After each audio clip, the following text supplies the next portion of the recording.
pública de la pandemia COVID-19.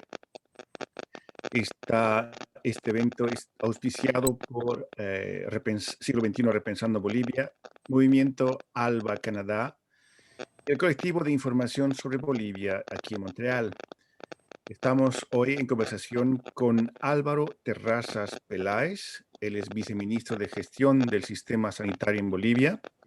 Él es un médico especializado en epidemiología de campo en el Instituto de Medicina Tropical Daniel Carrión de la Universidad de San Marcos en Perú. Trabajó en la unidad de epidemiología del Ministerio de Salud, así como en el nivel municipal, organizaciones no gubernamentales, en la seguridad social, y también fue docente en diferentes universidades. Esta conversación girará fundamentalmente sobre los siguientes ejes. Primero, es fundamental enmarcar este diálogo en los términos del juramento hipocrático. Hablaremos sobre la enfermedad misma, qué es lo que se conoce y lo que no se conoce, la situación en Bolivia comparativamente y finalmente el aspecto político de la pandemia en momentos en que Bolivia se encamina a unas elecciones subnacionales en los primeros días de marzo. Álvaro Terrazas Peláez, bienvenido a Siglo XXI. Gracias por estar con nosotros. Alejandro, muy buenas tardes. Gracias por la invitación a todos los amigos, amigas que están conectados y han propiciado este espacio para conocer lo que han indicado, la pandemia. Como tenemos público que nos ve tanto en Bolivia como fuera de Bolivia, así que algunas preguntas serán ilustrativas para los que no conocen mucho Bolivia.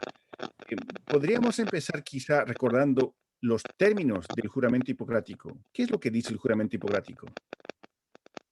Bueno, en esencia, el juramento hipocrático podemos hablar de que se componen tres elementos.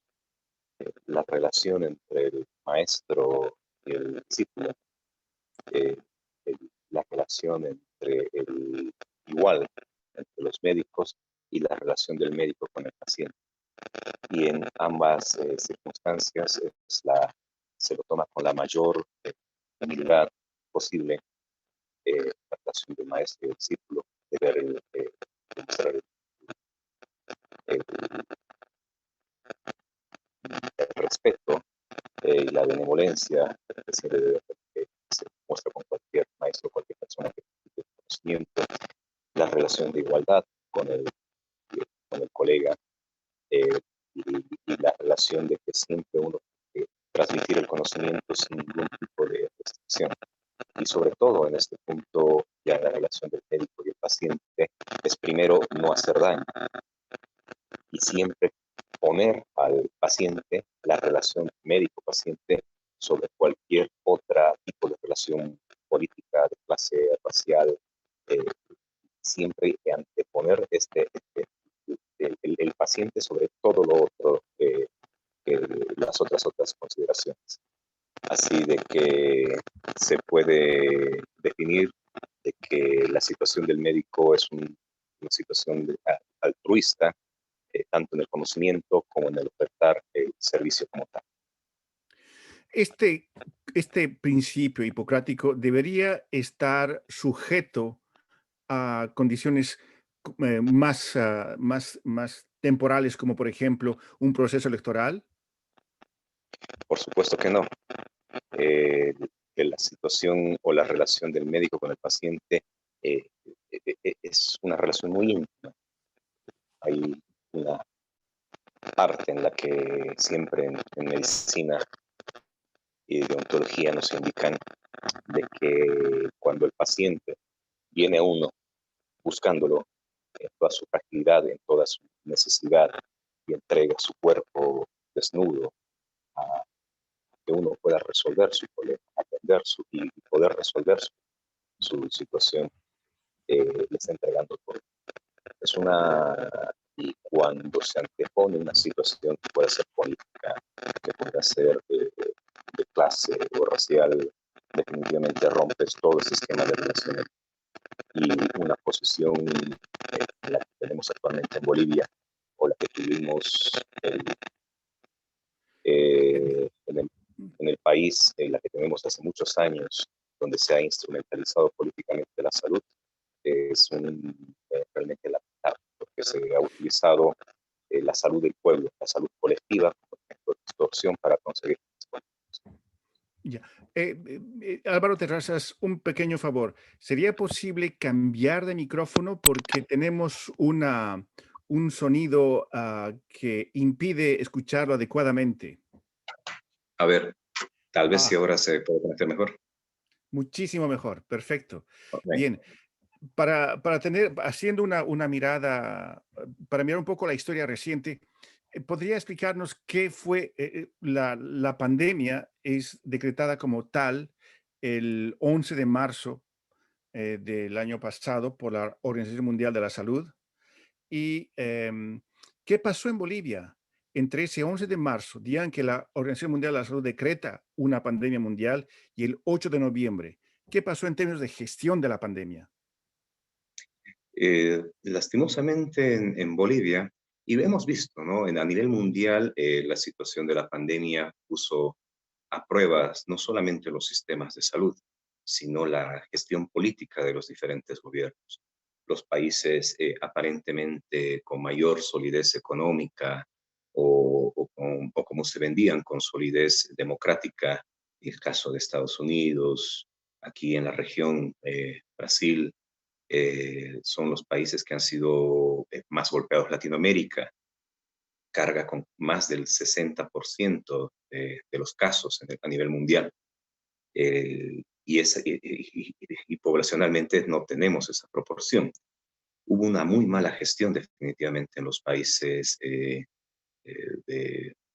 que hemos mencionado, en los que también se han enarbolado o enarbolaban el elemento de la democracia, del libre mercado, y al contrario, países pequeños, en el caso de Cuba, aquí en el hemisferio sur, como Uruguay, Vietnam, son países que han logrado controlar la pandemia eficientemente con empleo de recursos económicos de forma muy escueta, eficientes. Y creemos de que hay una gran diferencia. La APS, la atención primaria en salud, y la cultura sanitaria. Un pueblo informado y que pueda decidir a través de esa información, eh, ha podido controlarse. No ha sido únicamente un nivel gubernamental que ha tenido que, de forma vertical, tomar acciones, cuarentenas. En Bolivia pasó eso. Hubo una decisión vertical, no hubo información, se trabajó con el miedo y se utilizó la pandemia con fines políticos. Sabemos de que había eh, muchos sectores, bueno, y buena parte del pueblo boliviano estaban disconformes con el gobierno de transición. El gobierno de transición lo único que tenía que hacer era convocar elecciones y hacer de que estas elecciones transcurrieran de la forma más normal y rápida posible. Pero lastimosamente el gobierno de facto intentó prorrogarse, se lanzó a la presidencia la misma Yanine Áñez, la presidenta de facto, y eso terminó politizando lo que ya teníamos. La represión, el detener a los ciudadanos por circular en las calles, el utilizar el miedo con el virus, el utilizar la cuarentena para evitar movilizaciones, concentraciones, manifestaciones en contra del gobierno, o manifestaciones pidiendo elecciones para lo cual estaba convocado para lo cual presuntamente estaba instalado este gobierno transitorio, fue el fin de la pandemia. La pandemia, al mismo tiempo, creo que mostró la ineficacia del gobierno de derecha para poder administrar la salud y administrar el Estado como tal. Eso fue muy claro cuando nosotros retomamos el gobierno y la democracia en el país. Encontramos no solamente elementos administrativos desordenados, sino un Estado literalmente saqueado, un Estado literal que estaba realmente mal conducido, y los que llegaron a usar el gobierno no lo utilizaron para otra cosa más que para fines personales. Lo hemos visto en los casos bien sonados a nivel internacional también, y de los sobreprecios de la compra de respiradores, los sobreprecios en la compra de insumos de bioseguridad, ligados directamente con las autoridades de turno. Y un elemento más para terminar este punto que consultaron, es que las ex dirigentes de los colegios médicos, sindicatos médicos, tomaron el Ministerio de Salud, tomaron las instituciones públicas y no cumplieron absolutamente nada de lo que ellos usaban como bandera o estandarte o movilizaciones políticas en los años anteriores. El presidente del Colegio Médico de Bolivia fue viceministro de Salud, el expresidente del Colegio Médico de Bolivia fue ministro de Salud, sus dirigentes de los sindicatos médicos y ramas afines, que actualmente siguen siendo dirigentes, ocuparon cargos jerárquicos en el Ministerio de Salud para cometer una serie de irregularidades que realmente son desdeñables, no son desastrosas las gestiones que se han realizado y nos han dejado un sistema de salud que, si bien ya estaba en una situación crítica, agudizaron esa crisis aún en tiempos de pandemia. Esta pandemia ha puesto, a diferencia de toda otra crisis en el mundo, la crisis financiera del 2008, por ejemplo, afecta a ciertos países. El ataque a las Torres Gemelas en Nueva York es una crisis que afecta a una parte del mundo. Esta crisis de la pandemia ha afectado a todas las personas en todos los rincones del mundo. Y hemos visto que países que son, digamos, los principales promotores de un modelo económico que pone por encima del Estado al sector privado, pienso en Estados Unidos. Y por otro lado, por ejemplo, veamos lo que pasa en Alemania o en los países de Europa del Norte, donde hay otra visión de la salud, es decir, una visión más, una participación más vigorosa del Estado. Basta comparar solamente el número de camas en cuidados intensivos, por ejemplo, en Alemania, en comparación con las que hay en Estados Unidos. En ese péndulo de visiones de la salud a partir de la gestión de modelos económicos, ¿en qué lugar se encuentra Bolivia antes y después del 8 de noviembre? Bolivia, tenemos, bueno, hay una diferencia, ¿no?, entre el 11 de noviembre del 2019, el 8 de noviembre del 2020. Hubo retrocesos increíbles. Es tan fácil destruir lo que en tantos años costó construir, y, y entre ellos está la soberanía económica y la soberanía política. En ese periodo de tiempo, la soberanía política fue uno de los primeros elementos perdidos y rifados.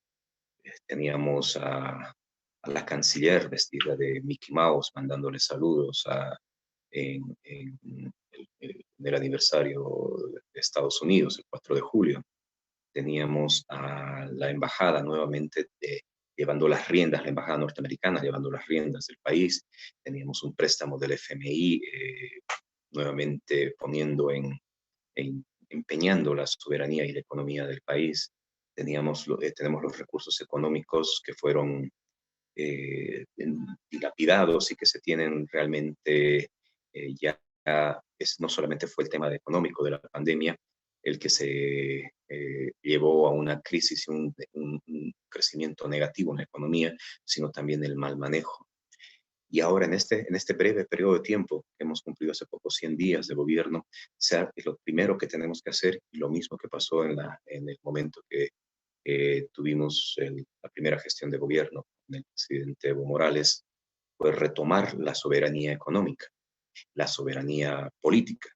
Y el primer elemento, perdón, al revés, es retomar la soberanía política, es lo que nos permite en adelante retomar la soberanía económica y poder empezar no hablamos de elementos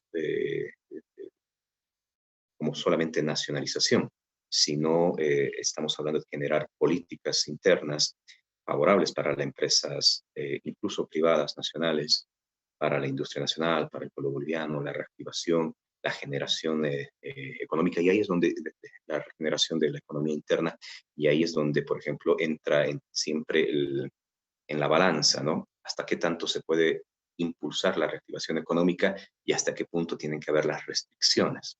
Y nosotros nuevamente tomamos el ejemplo tanto Cuba y Uruguay en este hemisferio, y los cuales no tuvieron que entrar en cuarentenas rígidas, extremas y largas para poder contener la pandemia.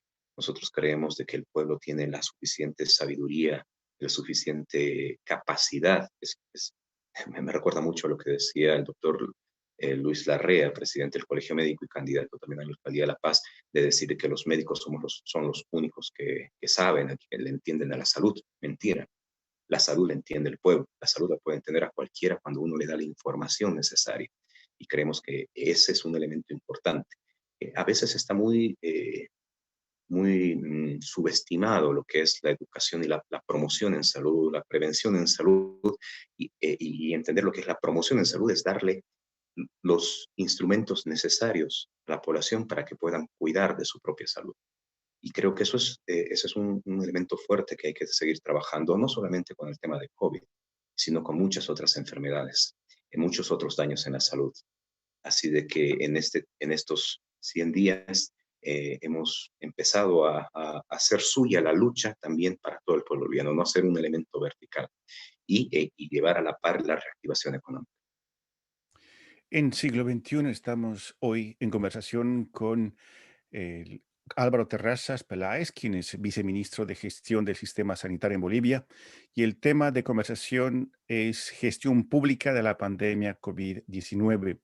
Una de las reacciones en los países ricos fue el financiar una serie de programas sociales para impedir que los sistemas económicos se caigan. Es decir, por ejemplo, en Estados Unidos se dan ciertos $600, se van a dar $2,000. Es decir, los gobiernos ponen dinero para que la población tenga con qué pagar su renta y qué comer. En cambio, en países como Bolivia, donde la economía funciona, eh, donde la economía eh, tiene otros parámetros en que la gente, si no sale a comer, si no sale a trabajar, no come. Entonces, qué es lo que ha hecho? ¿Qué visión tiene el gobierno para encarar la lucha contra el COVID, tomando en cuenta que la economía boliviana tiene un sector económico que funciona día a día? Claro, es la economía informal la que se denomina de esa forma, ¿no? La economía informal, la gente que vive del comercio, en los mercados, del comercio del día a día, en el barrio, en la comunidad. Y ahí es donde las medidas tomadas por el gobierno de facto eran medidas clasistas. Eh, el, el- un porcentaje que es el minoritario en Bolivia es asalariado, el otro porcentaje vive del día a día y un porcentaje aún menor es el porcentaje empresarial, el que no le importa mucho si paras 1 o 2 meses, o sea, te restan recursos, pero vives, mientras que el resto de la gente tiene que luchar por generar los 20, 30, 40 bolivianos al día para alimentarse y alimentar a su familia. Otro de los elementos que también fueron clasistas fue, por ejemplo, la suspensión radical y fuerte de las clases. Naturalmente, los sectores privados y las personas que están en la educación privada tienen mayor, se sobreentiende, aunque quizás no sea de forma uniforme, pero se sobreentiende de que gran parte de ellos tiene mayor facilidad al Internet, a la conectividad y otros medios, mientras que esto se sintió como una afrenta hacia las clases populares, hacia las provincias, hacia la clase campesina, eh, todos los trabajadores del área rural, porque la educación presencial es una esencia, ¿no? Y no se crearon medios alternativos, como lo hizo, por ejemplo, Cuba, sin que a través ni siquiera de Internet, estamos hablando de televisión abierta para poder continuar con la educación.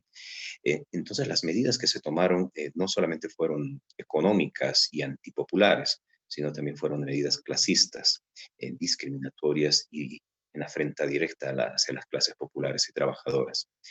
Ahora lo que se está poniendo, nosotros es el Ministerio de Educación y la parte y las áreas sociales que nos atañen poder ver este asunto.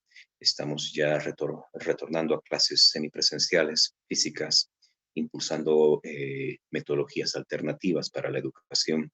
También ya no hemos entrado a las cuarentenas rígidas. Hemos dado la libertad de poder hacer restricciones, pero no cuarentenas.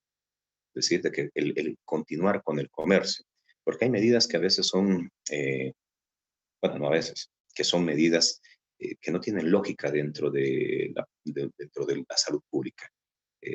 Paralizar una ciudad por 2 días o 3 días, o solo en las noches, o prohibir el transporte público a partir de las 10 de la noche, pero los privados pueden, autos particulares pueden transitar todo el día, son medidas antipopulares. La gente, la gran parte de la población se transporta en servicios públicos. Los que tienen autos particulares lo pueden hacer y no hay restricciones. Y esto es un golpe también a esta gran parte de nuestra población, que son las clases populares trabajadoras, que tienen que trasladarse a sus fuentes de trabajo en transportes públicos, que van hacia los mercados, tanto para vender como para comprar. Así de que nuestras medidas que hemos tomado son no de cuarentenas rígidas.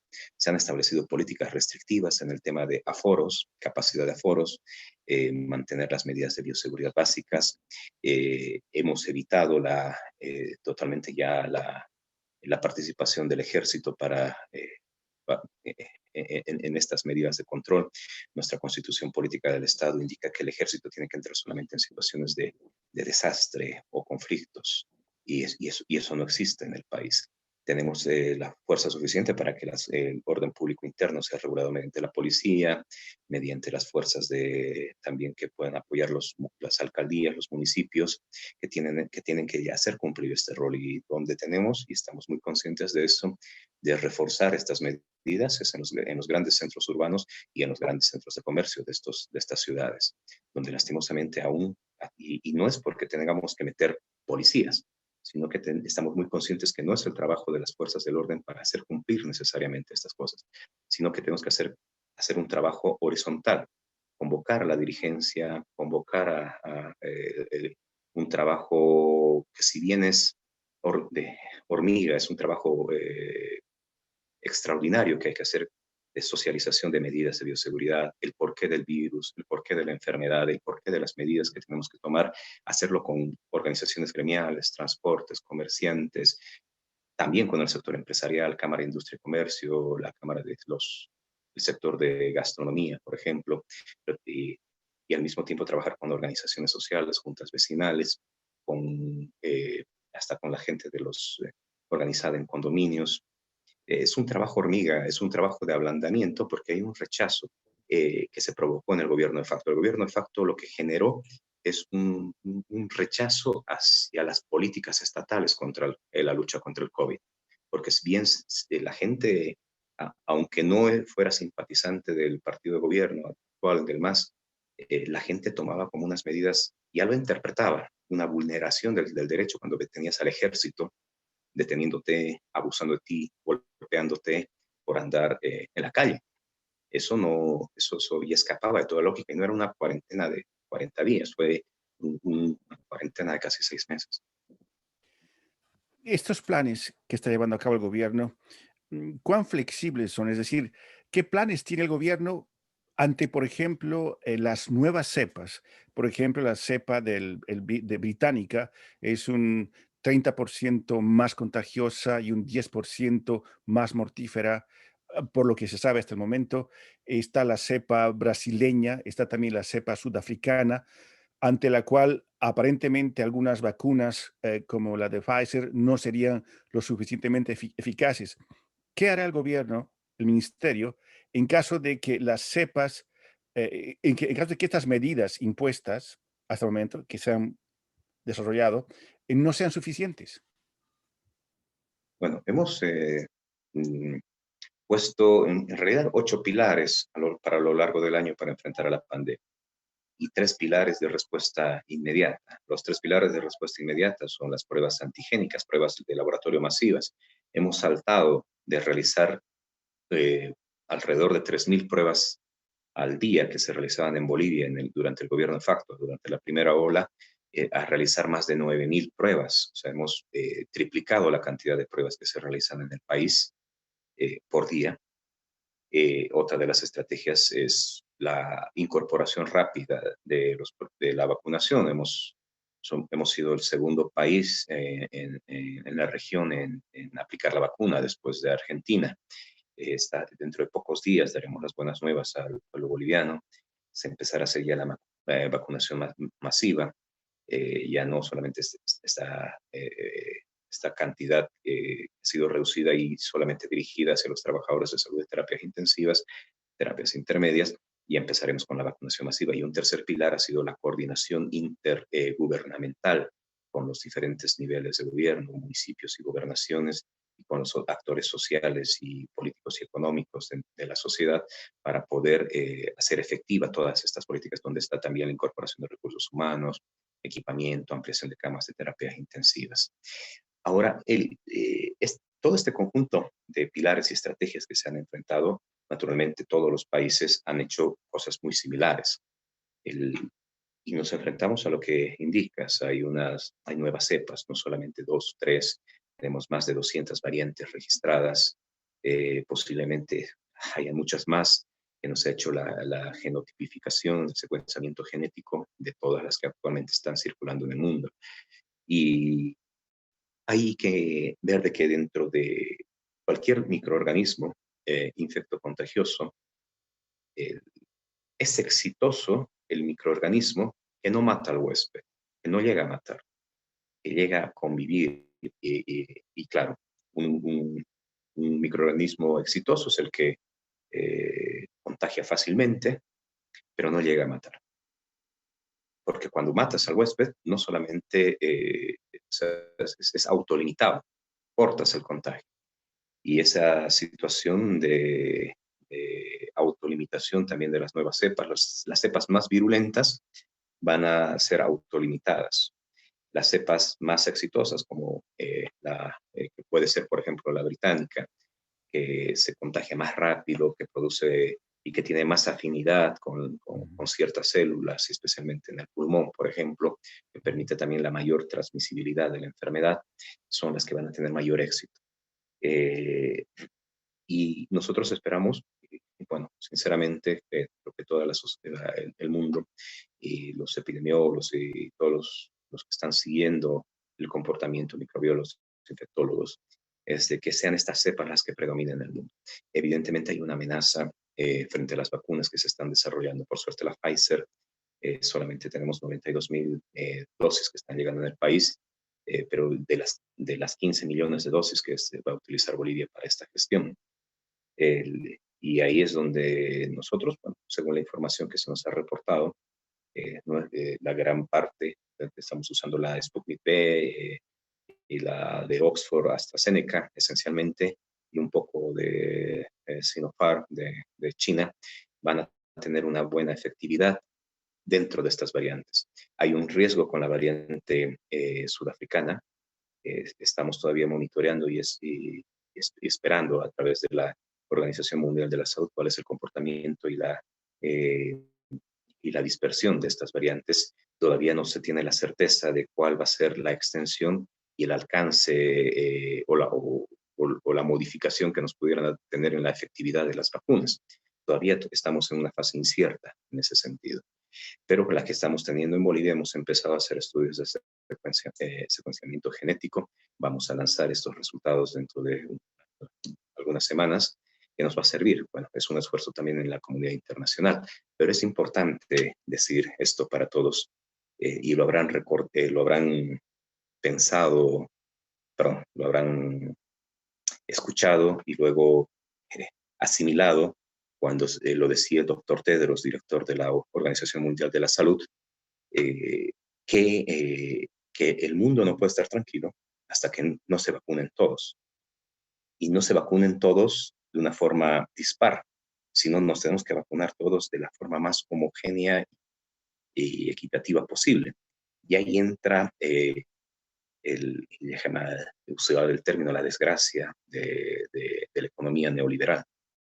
La economía neoliberal ha hecho de que 10 países hayan aplicado el 95% de las vacunas hasta el momento. Ha hecho de que muchos países hayan acaparado 6, 9 veces el tamaño de su población y dejando al resto del mundo sin protección cuando se están haciendo daño a sí mismos. ¿No? Y no captan ese elemento porque para que sea efectiva una vacuna o sea efectiva, hemos visto que el virus se ha esparcido en todo el mundo en cuestión de 4 meses. para que sea efectiva la vacuna, tenemos que inmunizarnos todos. De nada sirve parapetarnos tras nuestras fronteras geopolíticas que terminan siendo imaginarias para el virus, eh, y inmunizar solo a un grupo de una población cuando el resto del mundo sigue padeciendo. Bolivia ha hecho esfuerzos, y nuestra economía, a través del presidente Luis Arce, ha hecho esfuerzos loables para poder adquirir la vacuna en medio de una guerra, así llamémoslo, una guerra económica y tecnológica de la industria farmacéutica, donde hay tanta demanda y la oferta, obviamente, hay precios, o sea, hay precios que dentro de algunos años tendremos que decir por qué cobraban tanto. La vacuna de la polio te cuesta menos de $1, pero estas vacunas te están costando 30, $40.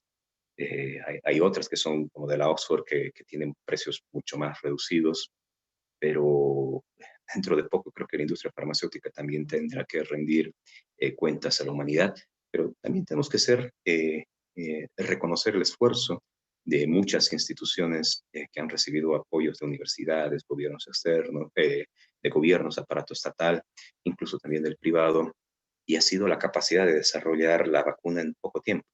Eso es loable, eso tenemos que reconocerlo, pero definitivamente la protección de la humanidad como tal no tiene que ser mezquina. Para el virus no hay fronteras. Si queremos ser realmente efectivos con la vacuna y efectivos contra la lucha de la pandemia, tenemos que ser solidarios, no solamente solidarios, sino ser justos y equitativos entre todos los países. Justamente usted menciona muy bien este clima de lo que se ha llamado nacionalismo de las vacunas. A nivel regional, en América Latina, eh, ¿qué, en qué, cómo está participando Bolivia a nivel regional? ¿Hay esfuerzos regionales? ¿Qué se está haciendo a nivel de región? Lastimosamente, no hay esfuerzos de la vacuna en ese sentido. Lo tengo que decir de forma personal, no como viceministro de Salud, que algunos países, los más grandes de la región, uno más grande de la región, pudo haber hecho más para hacer cuerpo en Sudamérica en especial. Pudimos haber negociado compras de vacunas en bloque, como lo hizo la Unión Europea, para tener mejores precios, mejor accesibilidad, mejor posibilidad de negociar como países en bloque frente a la industria farmacéutica. Pero no, lastimosamente los mecanismos como el Mercosur no funcionaron en ese sentido.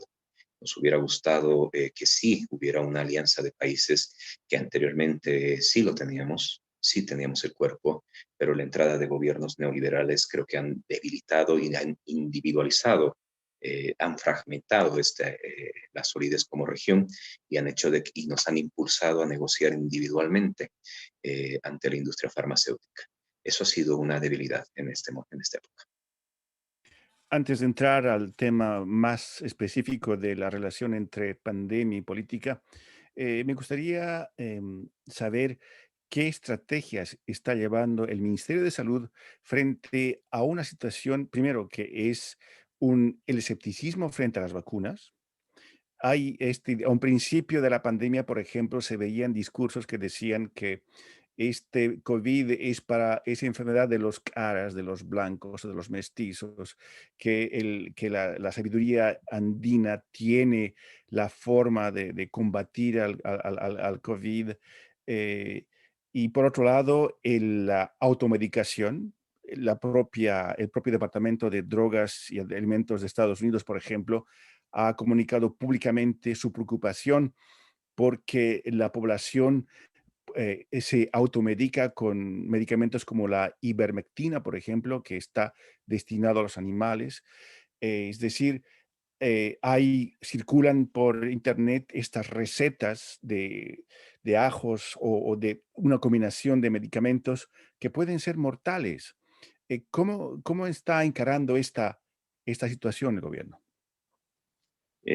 Hubo una catástrofe, lo llamaríamos así, del gobierno de facto en el manejo de la pandemia, porque no solamente fue el carácter económico y el carácter netamente sanitario, sino la creación de una resistencia colectiva a las políticas de salud, a las políticas de Estado para luchar contra la pandemia.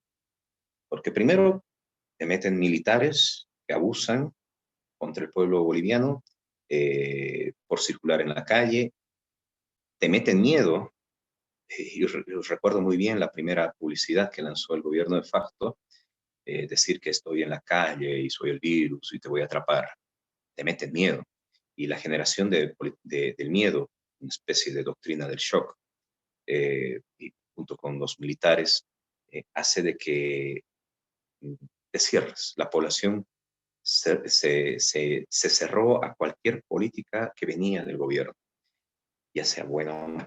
Incluso para nosotros es muy difícil el poder establecer políticas para luchar contra la pandemia por esta animadversión que se creó ante, ante no solamente la infodemia y la desinformación, sino ante la instrumentalización política de la salud, que nuevamente en esta época también los dirigentes de salud lo están haciendo.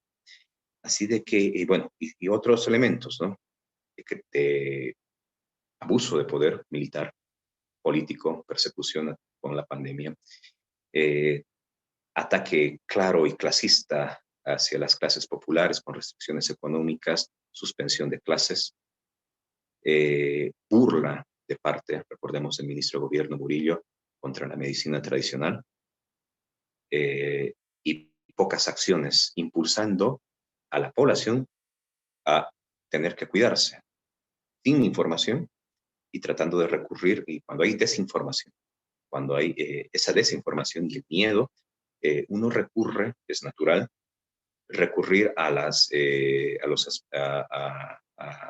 medios informales, Facebook, en Internet, grupos de WhatsApp, donde circularon muchos elementos, muchos tratamientos que en otros países tú no lo ves. O sea, tú la gente, si bien lo pueda, lo utiliza, pero de una forma tan generalizada como en Bolivia se lo hizo, porque el Estado estuvo ausente para realmente tratar y enfocar la pandemia más allá de la represión y del miedo, te impulsó a estos mecanismos. Y ahora es muy difícil sacar a la gente.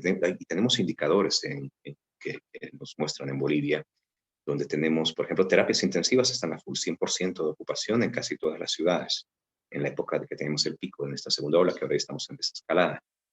Pero en el momento que estamos en el pico, nuestras camas de aislamiento, centros de aislamiento, estaban por 20-30% de uso. O sea, tenemos más de la mitad de disponibilidad en los centros de aislamiento. En las camas hospitalarias no críticas, teníamos un 70% de ocupación. Es decir, la gente optaba y sigue optando por manejar la enfermedad en casa, en domicilio. Nos está costando hacer de que usen los servicios de salud, que confíen en los servicios de salud, que confíen en las políticas sanitarias para poder luchar contra la pandemia. Y hay un elemento que nosotros también hemos rescatado, que es la medicina tradicional como elemento. La gente cree y hay elementos que realmente sí funcionan. La evidencia está corriendo en ese sentido. No en todos los elementos está haciendo los estudios correspondientes, pero hay evidencia de que sí. Pero más allá de esto, lo hemos introducido como elemento y mecánica de trabajo para luchar contra la pandemia. Entonces, anteriormente hablaba en una parte del periodo de ablandamiento. Tenemos que volver a hacer de que la gente crea que existe, que sí existe el COVID, el virus, que confíe en las políticas de salud, que apoye estas políticas de salud, porque ya no son políticas represoras y no son políticas del miedo, ¿no? Son políticas que en verdad y están tratando de, de luchar a la raíz del problema, detección temprana, oportuna, tratamiento oportuno y eficiente a través de pruebas masivas, prevención primaria a través de las vacunas y la coordinación intergubernamental e interinstitucional, como tratar de horizontalizar las medidas y no hacer medidas verticales para la lucha. Entremos ahora a la cuestión política de la pandemia. En este momento, Bolivia se encuentra ya en medio de una huelga de médicos. Están de por medio actores como el Colegio de Médicos, el Consejo Nacional de Salud, y esto porque el gobierno estableció la ley de emergencia sanitaria el pasado 17 de febrero. ¿Qué hace necesaria esta ley de emergencia sanitaria y qué es lo que dice en sus términos salientes dicha ley? La ley, el espíritu de la ley es proteger la salud del pueblo boliviano en una emergencia sanitaria. No es una ley que solamente esté enfocada para el tema de la lucha contra COVID. Es una ley que nos da la plataforma para cualquier situación. Hoy día puede ser COVID. En 2019 tuvimos un brote de una nuevo tipo de arenavirus, fiebre hemorrágica boliviana, que tuvimos en el norte de Bolivia. Eh, Mañana puede ser otro tipo de virus o otro tipo de emergencia sanitaria. ¿Y cuál ha sido la naturaleza? Bueno, voy a explicar algo que normalmente en prensa no lo explicamos. En Bolivia existe ya una ley que permite la declaratoria de emergencias y desastres. Y cuando se declara una emergencia y desastre en Bolivia, hasta antes de la promulgación de la ley de emergencia sanitaria, una emergencia y desastre lo encabezaba el Ministerio de Defensa, lo Así es, encabezaba yo el sé. sector militar. Pero, y naturalmente, no son los entendidos ni los apropiados para conducir una emergencia sanitaria, una emergencia en salud. Así que se especificó que cuando hay una emergencia de salud, sea el Ministerio de Salud, o el conjunto del cuerpo ejecutivo del Estado y otras instancias, puedan encabezar la lucha contra la pandemia, o pandemia o una emergencia en salud. La emergencia, esta ley tiene un propósito: facilitar procesos administrativos para que se pueda luchar contra cualquier situación de emergencia sanitaria. ¿Y qué implica esto? Facilidades de importación de medicamentos, de pruebas diagnósticas, de laboratorios, de vacunas, desburocratizar estos fines. Y dentro de esta desburocratización de, de, de los, eh, de los elementos administrativos que un Estado tiene naturalmente para evitar hechos irregulares en compra de medicamentos y otros, pero con una emergencia tiene que abreviarse estos plazos y simplificarse estos plazos. Se encuentran los elementos que han sido puestos en debate. Y una emergencia sanitaria también te genera otra situación, y lo hemos visto, y creo que lo ha pasado en muchos lugares del mundo, pero en Bolivia, ante la ausencia de Estado como tal durante el gobierno de facto, hubo un abuso de la parte del sector privado y de la especulación en el sobreprecio de la venta de medicamentos, un sobreprecio, unos precios demasiado elevados en la venta de servicios de salud. Anteriormente, por ejemplo, una cama de terapia intensiva te costaba alrededor de 2.000 a 3.000 bolivianos por día. Eso significa alrededor de 300 a 400 dólares por día, una terapia intensiva. Ahora eso te cuesta alrededor de 10.000, 15.000 bolivianos día bolivianos día. O sea, ha aumentado 4 veces más al menos, y en algunos casos hasta 10 veces más el costo de una terapia intensiva, que no se justifica. O sea, ¿qué es lo que gastas más? Equipos de bioseguridad. Eso. Pero eso no te explica ni te justifica el incremento de los gastos que estás haciendo. Hay gente, y este ejemplo lo usamos, en la ciudad del Alto, un caso de una persona que está cerca de un poquito más de 21 días en terapia intensiva y debe más de 600.000 bolivianos solo por terapia intensiva. La gente, y creo que todos los que hemos tenido en Bolivia familiares o amistades, o hemos tenido conocimientos, ya sea por el laboral o por estas relaciones familiares o de amistad, hemos visto cómo se gasta en medicamentos. 3.000, 4.000, 5.000 bolivianos por día, adicionales a los costos de internación y estos medicamentos que están con sobreprecio. Así de que esta ley de emergencia sanitaria tiene uno de sus artículos que precisamente entra para regular que en tiempos de emergencia, y es natural, o sea, natural lastimosamente del lado negativo de la naturaleza humana, de especular en situaciones de emergencia, en situaciones de caos, tienden, tienden a aparecer los oportunistas, los especuladores en la salud, y existen estos sobreprecios. Así que la ley tiene un artículo en el que indica que se regularán los precios de los medicamentos y de los servicios de salud en el sector privado. Y esto es lo que ha causado en el trasfondo una molestia. Y existe, es un móvil aglutinador, llamémoslo, aglutinador de líderes de la corporación, no quiero llamarlo médico, sino de la corporación que mercantiliza la salud. Y hay un factor movilizador. Y en la ley de emergencia sanitaria, el factor movilizador, a través de mentiras, indican que se prohíbe la protesta. Y eso es falso. En la ley de emergencia sanitaria se prohíbe la suspensión de servicios de salud en situaciones de emergencia sanitaria. La protesta, por supuesto, está permitida, no se lo niegan. No puede salir a hacer protestar, marchar, hacer mitines, pero no puede suspender servicios de salud. Es una locura suspender servicios de salud en tiempos de pandemia. Pero ese es el elemento movilizador, un elemento aglutinador de dirigencia maleada, y un elemento aglutinador, porque lo hacen a través de mentiras, es decir, nos están prohibiendo el derecho a la protesta, y hay un trasfondo político, vertical, que tiene un objetivo del grupo aglutinador, es el político. Estamos en épocas electorales en Bolivia, tenemos ya en menos de, ya en marzo, 2 semanas más, tendremos las elecciones subnacionales, que se eligen gobernadores y alcaldes en Bolivia, y hay una clara intención, porque lo que hemos indicado es una instrumentalización política de la salud nuevamente. Y este elemento dentro de la ley de emergencia sanitaria tiene otro elemento aglutinador, además de decir que te prohíben la protesta, que es una mentira. Indican de que se van a traer extranjeros.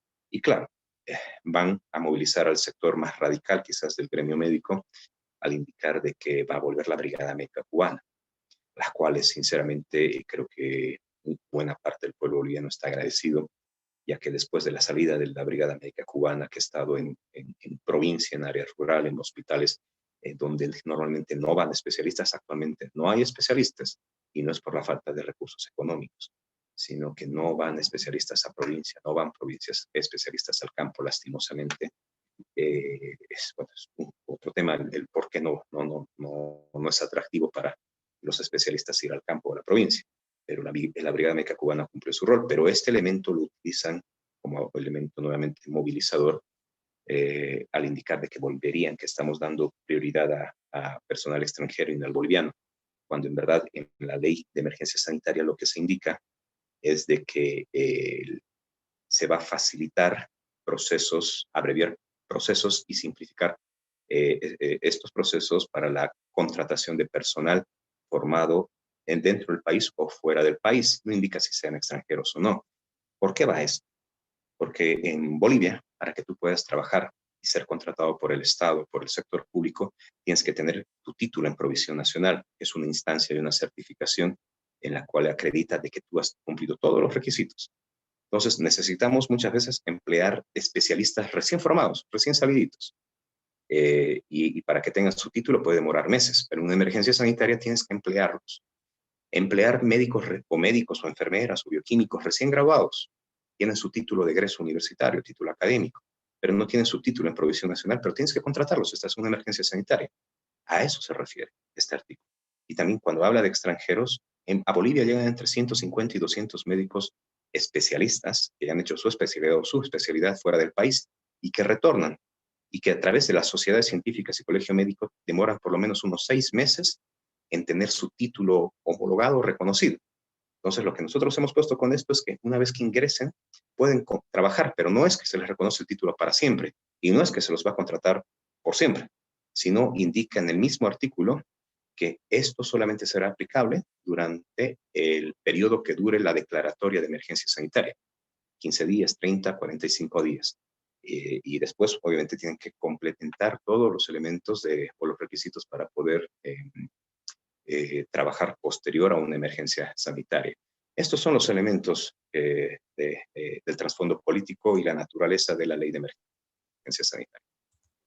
Uno de los aspectos que se critican a esta ley sería el del, como usted explicaba, ciertos elementos de confidencialidad, algo que, por ejemplo, partidos como Comunidad Ciudadana y Creemos argumentan que tiene que haber transparencia. Hablando justamente dentro del espacio político, ¿cómo explica que un candidato, por ejemplo, que decide quemar los documentos de gastos reservados de un gobierno, que hace un acto totalmente opuesto a lo que podría ser transparencia, o, o actores políticos que han pagado para que la policía y el ejército participen en lo que fue un derrocamiento de un gobierno legítimo, pidan transparencia? Es decir, ¿cómo es que se valida ese tipo de discursos en Bolivia? Claro, más allá de la legitimidad del que observa estas, o la ética del que observa estas normativas, que obviamente es cuestionable, es un doble discurso, pero también existe el por qué. Y obviamente tratan de utilizar estos elementos para indicar que hubieran irregularidades en el gobierno, lo cual es obviamente falso. La ley de emergencia sanitaria tiene dos aspectos que permiten mostrar e indicar la transparencia ahora y en el futuro. Primero indican de que se va a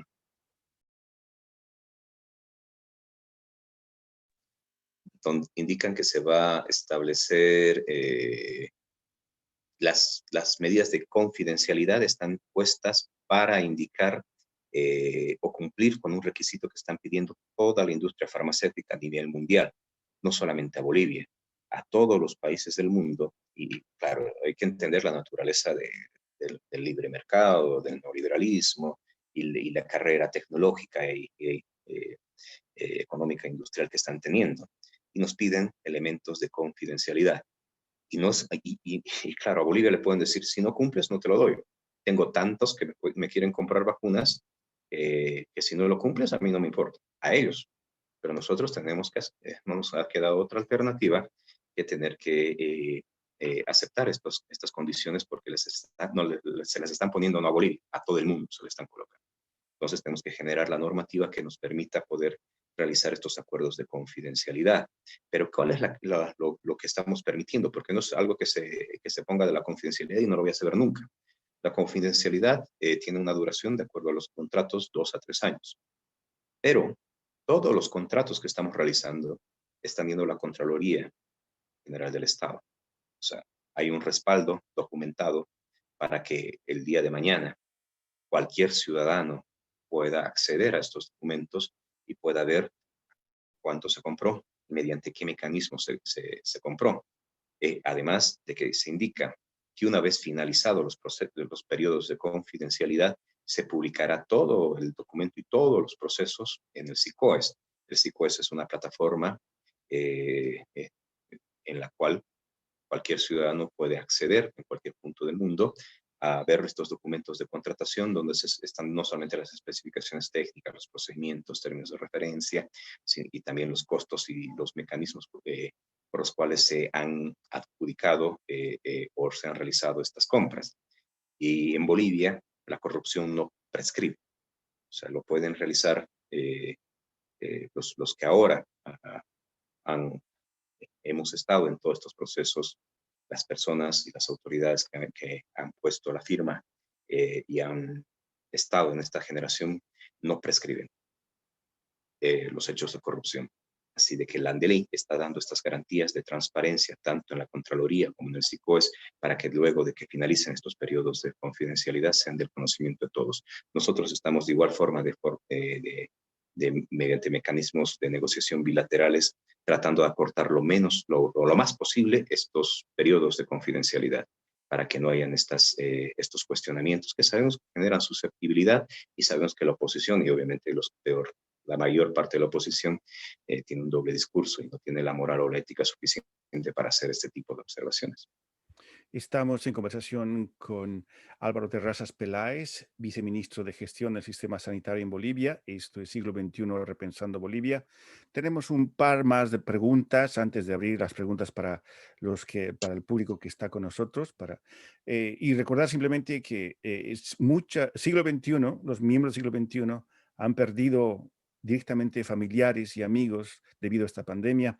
Y quiero, quizá, para pelar la cebolla, en este conflicto político, se ha descrito a Bolivia como un estado de apartheid, en el que el mundo indígena ha sido comparado a la situación de la población negra en Sudáfrica. Em, cuál es, ¿qué significa ser médico en Bolivia? Tomando en cuenta que hace, qué sé yo, unos 20 años atrás, una persona nacida en Santiago de Machaca, en los Andes, o en una población del norte rural en Santa Cruz, tenía menos posibilidades de ser médico. Eh, ¿Cómo se refleja esta lucha política por representación, por reconocimiento ciudadano en este conflicto? Es, aún existen muchos elementos discriminatorios en el área médica en especial, ¿no? Lastimosamente, la salud en Bolivia, el sistema de salud, aún tiene mucho, un patriarcado muy fuerte, un clasismo muy marcado, porque si uno va a un hospital y los que conocen cómo funciona un hospital en Bolivia, y hemos tenido oportunidad de trabajar en ellos, eh, generalmente el jefe médico, y es el médico varón, hombre de cierta edad, con cierto currículum, es el que maneja el hospital y están supeditados casi bajo una jerarquía militarizada, las enfermeras, enfermeros, bioquímicos, bioquímicas y el resto del plantel médico. Tienes desde el trabajador más bajo, que no tiene derecho a opinar ni decir nada, y van escalada. Y generalmente tiene que ser varón médico de cierta edad el que va a manejar el centro hospitalario. Y tiene sus reyes chiquitos. Cada jefe de servicio de salud es el que maneja su feudo, ¿no?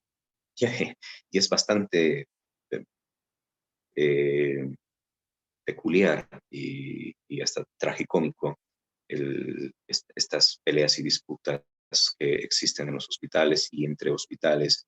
Y, y ahí es donde se marca todavía existe mucha carga de racismo, mucha carga de clasismo y machismo, donde lastimosamente es muy difícil todavía el poder romper esas taras.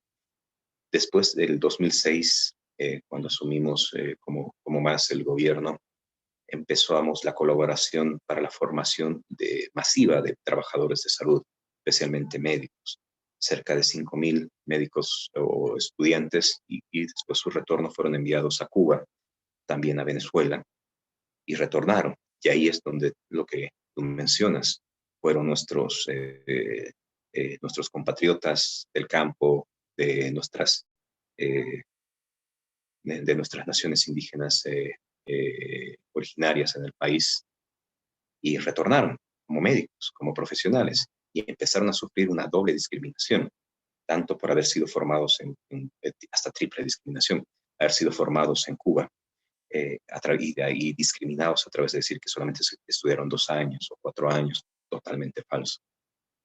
Discriminados por ser del campo, por tener un apellido distinto, por verse distintos y además por tener una ideología distinta.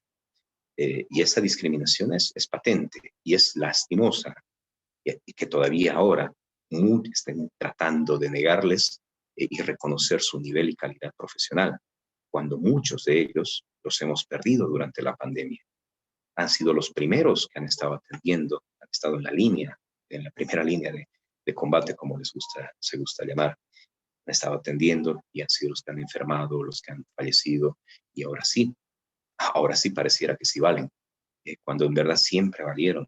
Cualquier profesional, los formados en Cuba, los formados aquí, yo estudié en Bolivia, todos los profesionales valemos, somos personas, cualquier ser humano lo vale, y sobre todo si hacemos el ejercicio de una profesión cuya naturaleza es una de las profesiones más nobles Y lastimosamente esta profesión, y no solamente profesión médica, como trabajador de salud, ha sido manipulada, ha sido manoseada por gente, y lo mencionamos en todos los medios de comunicación, sin ningún miedo o temor, gente dirigentes como Luis Larrea, que es presidente del Colegio Médico de La Paz y a la vez candidato al alcalde, alzado de brazos de Tuto Quiroga. Tenemos por el otro lado, en Santa Cruz, un colegio médico que ha estado días antes de las elecciones de octubre pasado pidiendo el voto por Fernando Camacho en conferencia de prensa. Su expresidente del Colegio Médico de Bolivia, ministro de Salud del gobierno de facto, ahora haciendo campaña con Manfred Reyes Villa en Cochabamba, ahora me encuentro en Cochabamba. El vicepresidente perdón, el viceministro del gobierno de facto, el doctor Erwin Virués, haciendo campaña en este momento con Fernando Camacho. Y bueno, todos tenemos la opción y la posibilidad de hacer política y tenemos nuestra posición. Pero otra cosa es que utilices una instancia como el colegio médico o el sindicato médico, que debería ser una instancia académico-científica, la primera, y la otra instancia defensora de los trabajadores de salud, para llevar tus objetivos políticos. Cuando haces las dos cosas al mismo tiempo, eso no tiene ética. Justamente antes de, vamos a abrir el micrófono para Ivonne en algunos instantes y luego Melvi. Usted se refería a los medios de comunicación.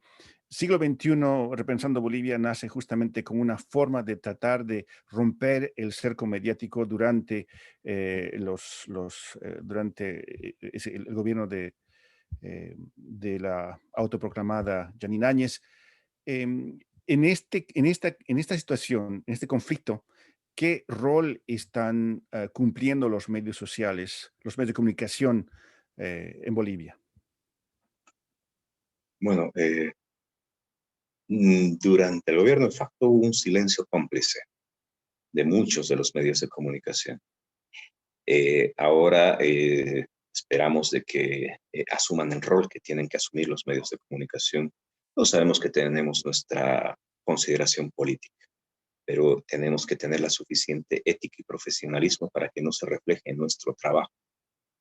Y, y los medios de comunicación deben ser por esencia tener ese rol, llevar la verdad, informar y darle a la población, al individuo y a la comunidad la información suficiente para que tomen las decisiones correctas o las opiniones adecuadas. Información de uno y otro bando. Esperamos que ahora sí se asuma. Nosotros estamos realmente esperanzados de que los medios de comunicación, después de salir de este periodo lúgubre que fue el gobierno de facto, pueden asumir su rol de verdad. Y para nosotros, los de salud en especial, los medios de comunicación son unos aliados importantísimos, porque son los que nos ayudan a combatir la desinformación, los grupos antivacunas, llevar la verdad ahora en este conflicto médico. Así que nosotros tenemos mucha fe en que los medios de comunicación cumplan el rol para lo que están, hacer y decir la verdad. Estamos en conversación con Álvaro Terrazas Peláez, viceministro de Gestión del Sistema Sanitario en Bolivia. Este es un evento organizado por Siglo XXI, Repensando Bolivia, el movimiento ALBA Canadá y el colectivo de información sobre Bolivia. Y vamos a pedirle ahora a Ivonne que por favor abra su micrófono para su pregunta. Adelante, Ivonne. Gracias, Alejandro, y muchísimas gracias a Álvaro por la explicación, sobre todo por mostrarnos la situación actual de la pandemia en Bolivia, en la cual vemos que se están tomando medidas apropiadas para afrontar la pandemia, pero ¿qué medidas se están tomando para afrontar la crisis socioeconómica? Por ejemplo, aquí en Europa se están tomando medidas como una inyección masiva de dinero desde los bancos centrales para que esté disponible en cantidad necesaria. Se están ocupando de la estabilización de los mercados, de la deuda pública y privada. también con los bancos centrales, programas de presupuestarios y fiscales que harán subir el déficit público, por ejemplo. Pero en Bolivia, ¿qué medidas se están tomando ya que es considerado como un país emergente?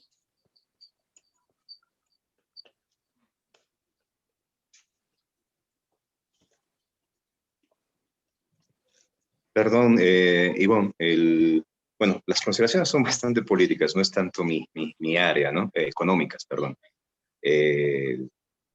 No voy a entrar mucho en el detalle, pero para nosotros como salud, el encontrar el equilibrio suficiente entre la reactivación económica y las políticas que está liderando el presidente Luis Arce y las políticas de salud para evitar una mayor propagación, evitar una fuerte segunda, tercera ola, es un equilibrio que hay que saber llevarlo en adelante, porque hay que entender de que el sistema de salud no es solamente una enfermedad, no es solamente COVID.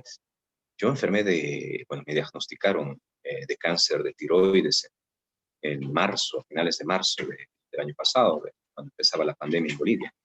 Me operaron en abril y después de la cirugía tenía que esperar teóricamente 2 semanas para poder recibir yodo radioactivo para mi tratamiento, pero tuve que esperar 2 meses. ¿Por qué? Porque había una cuarentena rígida, no había comercio con los otros países, cerradas las fronteras, pero así cerradas que no entraban ni siquiera los insumos médicos necesarios, incluido para mi tratamiento. Entonces, lidiar entre la pandemia y el resto la economía y el resto de los problemas, porque no dejan de haber problemas por el tema de la pandemia.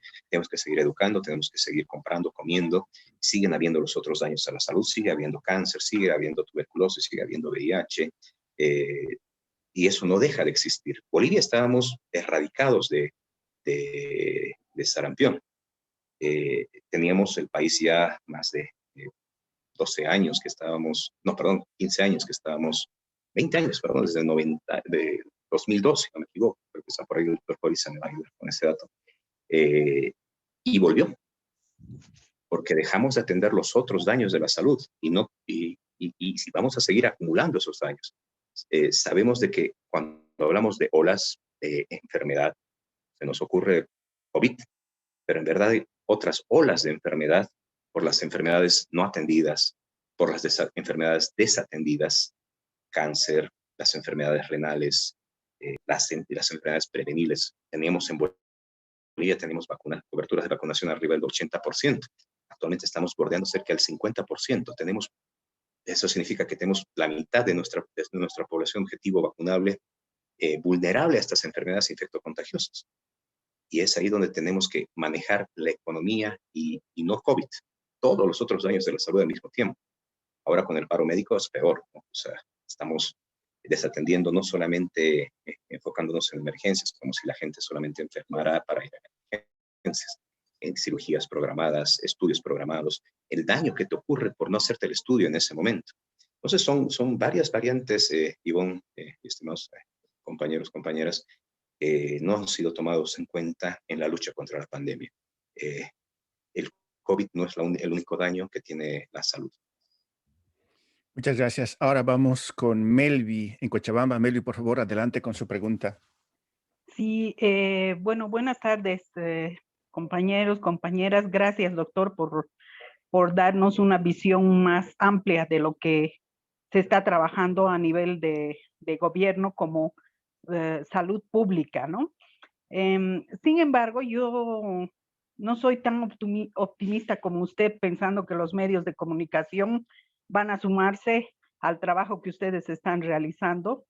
Los medios de comunicación siempre han estado al servicio del imperialismo y lo van a seguir haciendo. Y van a desmerecer todo el trabajo que ustedes puedan llevar adelante. En ese sentido, yo tengo 2 preguntas para usted. La primera es, usted ha hablado del carácter preventivo. En nuestro país no existen políticas preventivas de salud, ¿verdad? Dado en esta situación y con el conocimiento de que las enfermedades de base son las que más abundan para que las personas terminen con este virus o sean las más afectadas, ¿qué medidas va a tomar el gobierno? La segunda pregunta, ¿cómo van a encarar esta semana de paro que han determinado los médicos para que la gente no tengamos cuadros terribles donde no pueda ser atendida o fallecimientos masivos, no sé, que se puedan dar por la falta de atención de estos médicos que han demostrado que a ellos lo único que les interesa es su bolsillo, no la salud del pueblo? Gracias, Melvi. Bueno, con respecto al paro médico, hemos tenido un acatamiento menor, 30% de los servicios de salud acataron este viernes. Esencialmente es en algunos establecimientos de la ciudad de Santa Cruz, de primer nivel. En tercer nivel sí hay acatamiento del paro. Como les decía, sería interesante el hablar por qué dentro de entender mi gremio médico, por qué los terceros niveles acatan más el paro que el segundo o el primer nivel. Pero sí, en el tercer nivel hubo un acatamiento mayor, pero no ha llegado a nivel nacional más del 30%. Hay descontento, Melvi, dentro del gremio médico por la dirigencia. Se sabe de que se está utilizando políticamente y han sido utilizados políticamente. Durante el gobierno de facto no se dijo nada.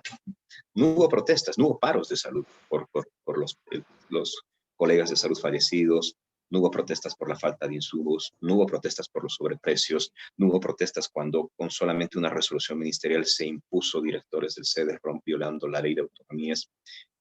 No hubo protestas, pero ahora sí los hay. Así que hay un descontento y nosotros creemos de que no somos personas que creemos en el ser humano, en la humanidad. Creo que los que somos de izquierda tenemos esa fe en la humanidad, y creemos de que los trabajadores y los compañeros de salud todos tenemos nuestra conciencia de clase, buena o mala, pequeño o grande, pero las tenemos. Y creemos de que va a llegar el momento en que la conciencia de clase del trabajador de salud va a despertar y va a poder asumir el rol que debe asumir frente a una dirigencia que no está haciendo lo correcto. Está politizando la salud nuevamente y está utilizando a los trabajadores de salud para sus fines políticos. Y me recuerda, Meli, por favor, la primera pregunta, se me fue un tantito.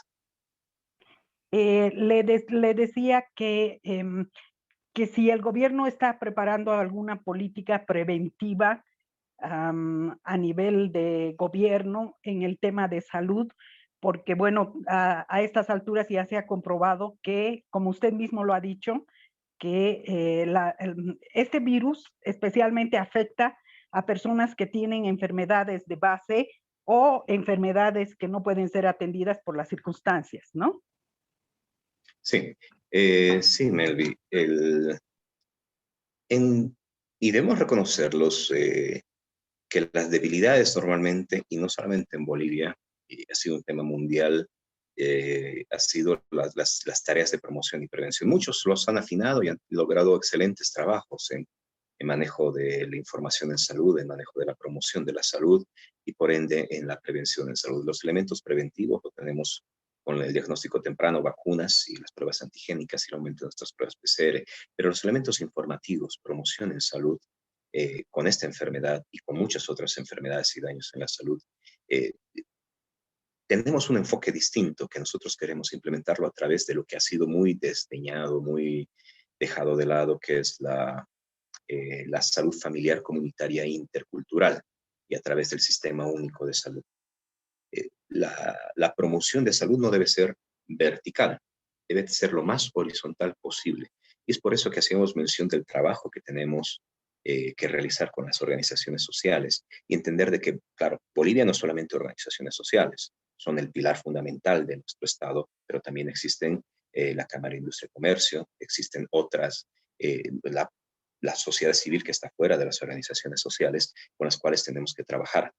Hemos hecho trabajo con organizaciones sociales ya, con socialización tanto de la norma, por ejemplo, de la ley de emergencia sanitaria, hablar de las políticas y las estrategias que se están llevando con el COVID, y queda, como Estado es un poco difícil llegar a una central campesina o a una junta vecinal, el Ministerio de Salud, y ahí tenemos que entrar con nuestro ejército de Mi Salud, del Bono Conazultud y de Telesalud para poder hacer este tipo de trabajo. Es un trabajo complicado.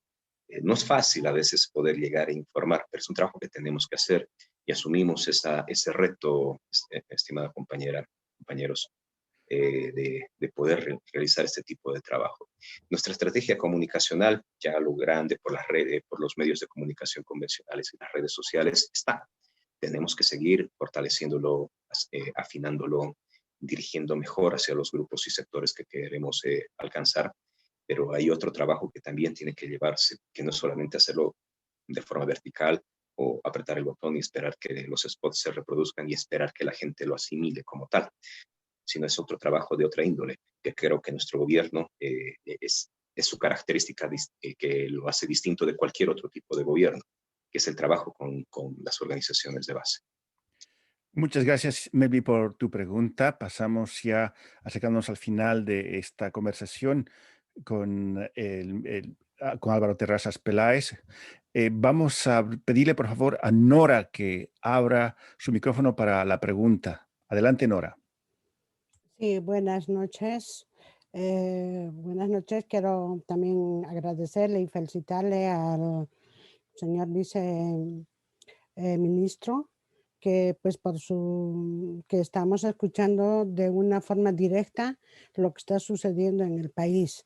Yo tengo quizá, bueno, no sé si pregunta, pero solamente decirle que los bolivianos que estudian en el extranjero, les es a veces muy difícil habituarse en el país. Yo no sé si los dan la facilidad de poder trabajar, y más que todo cuando se quiere homologar el título en provisión nacional es costoso. Bueno, ahora no lo sé con este gobierno cómo lo va a hacer, porque antes era costoso y era difícil de conseguir un trabajo. Siempre hemos sido discriminados. Yo he egresado en la Unión Soviética y cuando llegué a Bolivia me ha sido tan difícil durante toda esa época. Bueno, yo me vine antes de que entre el hermano Evo Morales, me vine a España, yo vivo en España.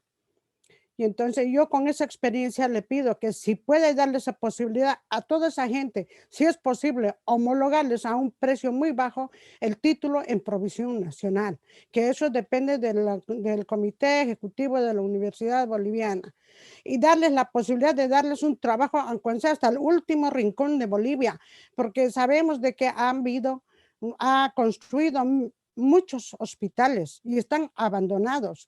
Esos hospitales hay que darle uso. Entonces tenemos bastante gente, bastantes médicos que han egresado, pero habría que darle la opción con unas buenas convocatorias y darles un buen contrato. Yo creo que esto va a mejorar en la salud. Uno. Y otro, hablando sobre el paro médico. Bueno, yo no sé qué medidas están tomando, pero yo creo que hay que tomarlo muy en serio, porque el Consejo Nacional Cristiano y las iglesias evangélicas apoyan al paro médico, decretado por el Consejo Nacional de Salud, ¿no? Y la denominan ley de represión sanitaria. Yo no sé si habría que tomar alguna medida contra estos, porque es muy peligroso. Es muy peligroso que las iglesias evangélicas que allá se han construido ya en una cuadra, tenemos un manzano que decimos, tenemos dos iglesias. Entonces es muy peligroso con esto. Yo no sé si el Ministerio de Salud va a tomar algunas medidas para parar. Hay que parar de alguna forma estas iglesias y sabemos qué fines tienen, pero ellos están apoyando todas las iglesias, que es un Consejo Nacional de Cristianos, que ellos ya tienen su consejo, tienen sus decretos. Entonces yo creo que eso habría que parar. No sé si también tienen algunas medidas, porque no podemos dejar esto como nos han hecho durante el golpe de Estado, y también estos han participado. Muchas gracias. Bien, adelante, Álvaro. Gracias. Sí, compañera Nora. Tiene toda la razón con respecto a lo que indicaba primero de los títulos. Se deben reconocer. Nosotros queremos flexibilizar la norma mediante la ley de emergencia sanitaria para que puedan trabajar, pero eso es un elemento muy puntual. Pero también es un justo derecho. Incluso, les pongo, por ejemplo, lo acontecido con el reglamento de la residencia médica. Mediante el reglamento de la residencia médica modificado en noviembre del 2019 por el gobierno de facto, se ha prohibido, se ha desconocido los títulos reconocidos por el Ministerio de Educación, títulos universitarios. Y eso les ha cerrado la puerta a casi 5.000 colegas médicos formados en Cuba y en Venezuela, porque el sistema universitario boliviano no les ha estado reconociendo sus títulos, o lo han parado. Cuando han sido los que en verdad están trabajando en primera línea, han muerto. Y es lamentable que ese tipo de discriminaciones ocurran cuando no tienen sustento teórico técnico, en verdad. Y además que es inconstitucional reconocer el derecho al trabajo cuando se tiene además un título reconocido por una instancia rectora que es el Ministerio de Educación. Se hacen los esfuerzos, estimada hermana Nora, para poder hacerle reconocimiento de los títulos y tenemos una constante lucha. Nosotros estamos estableciendo mecanismos para poder modificar esta norma y otras para que se pueda reconocer el título de los formados en el exterior y puedan ser justamente medidos, acreditados y puedan ser reconocidos estos títulos. Con respecto a lo que usted indicaba, a qué hacer con este paro, ¿no? ¿Qué hacer con estos grupos? Y hay que entender de que ahí estamos entrando mundialmente en otra etapa. Nuevamente, durante un breve periodo de tiempo histórico a nivel mundial, hemos vuelto, casi volvimos al mundo casi unipolar con Estados Unidos. Y el epítome de esto fue el gobierno de Trump. Pero ahora estamos retornando nuevamente hacia un mundo multipolar, donde geopolíticamente está en retroceso, geopolítica y económicamente se encuentra en retroceso el imperio norteamericano, y eso repercute en la geopolítica latinoamericana y en la boliviana. Y eso no está ajeno a este paro médico, eso no está ajeno a las elecciones subnacionales que tenemos. Que los candidatos y partidos y agrupaciones de derecha se consoliden geopolíticamente en algunos municipios o en algunos departamentos es importante para ellos, para poder anclarse y mantener vigencia política y económica dentro de Bolivia, que tiene su influencia naturalmente en recursos económicos naturales para la región. Lo mismo pasa, hemos visto seguramente la política brasilera va a cambiar de poco. Estamos viendo con mucha alegría lo que ha pasado en Ecuador, lo que pasa en Argentina, lo que esperamos que pase también en Chile y en Perú, para volver a tener un bloque hermanado de países que en verdad se preocupen y piensen por su pueblo. Y eso no está ajeno, como le decía, a la problemática boliviana y que se repercute en salud. Lastimosamente en el 2018 fue, ¿no? O 17 que tuvimos el gran paro por el tema del conflicto del Código Penal, el tema de negligencia médica, donde el gremio médico se volvió, no digamos el gremio médico, la dirigencia médica utilizó al gremio médico para volverla en vanguardia de la derecha, por diferentes elementos que sería interesante indicarlos en alguna otra charla, de por qué se ha vuelto y qué es, además de explicar la naturaleza y por qué se volvieron en vanguardia. Y ha sido muy difícil para nosotros, y es necesario entender esto, que no estamos en contra del colegio médico, no estamos en contra de los sindicatos médicos. Tienen su naturaleza y son instancias legítimamente ya establecidas, tienen sus décadas, más allá de sus antecedentes que pudieron haber sido creadas en el gobierno de facto, en el gobierno de la dictadura de Banzer, el colegio médico. pero ya son instancias establecidas, instituciones establecidas, y que tienen su razón y de ser. Y hay gente que tiene una buena visión de lo que debe ser el colegio médico. Y hay gente que está cansada de la manipulación del colegio médico. Lo que tenemos que entender, y ojalá a veces cuesta entender la complejidad del sector salud, y yo les pongo un ejemplo con educación, y uso ese ejemplo. Cuando uno va a una unidad educativa, ¿cuántos sindicatos te encuentras? El magisterio y la asociación de padres de familia, quizás. Cuando vas a un hospital, ¿cuántas organizaciones te encuentras? El colegio médico, colegio de enfermeras, fisioterapeutas, bioquímicas, sindicato médico, sindicato de trabajadores. O sea, es muy compleja la estructura de un hospital mismo, ni hablar de todo el conjunto. Y ojo, el colegio médico y los sindicatos médicos son instancias orgánicas, son muy similares a nuestras organizaciones sociales. El colegio médico elige sus representantes desde cada establecimiento de salud, elige representantes a nivel departamental y tienen su instancia nacional. Son orgánicos. ¿Y qué pasa cuando si tú, bueno, perdón que tutee a la gente así, pero qué pasa si a nuestra organización, las Bartolinas Isas, o a los interculturales, o a los mineros, por un decretazo le decimos, ustedes dejan de existir? ¿Cuál sería el efecto? ¿Desaparecerían? ¿Se quedarían tranquilos? No. Un efecto cohesionador. Entonces, lo que en verdad se necesita es trabajar con la gente que en verdad quiere el cambio y que quiere utilizar estas instancias para el bien, en verdad, del pueblo y de su gremio, no para instancias que quieren utilizar para su bien político y bien personal. Eso está pasando y estoy muy consciente porque nos comunicamos con ellos, hablamos con ellos, tenemos colegas, mis compañeros de universidad, de trabajo, bueno, antes de entrar al ministerio, mis compañeros, colegas de trabajo, saben lo que es, se dan cuenta y hay cansancio. Y nosotros necesitamos trabajar en que se rescate, se renueve el espíritu dirigencial y la dirigencia misma en estas instancias. Creo que una confrontación frontal, y lo estoy diciendo a modo personal, no lo estoy diciendo como autoridad, como viceministro en este momento, creo que una confrontación frontal a estas instancias tiene, obviamente que no es lo adecuado.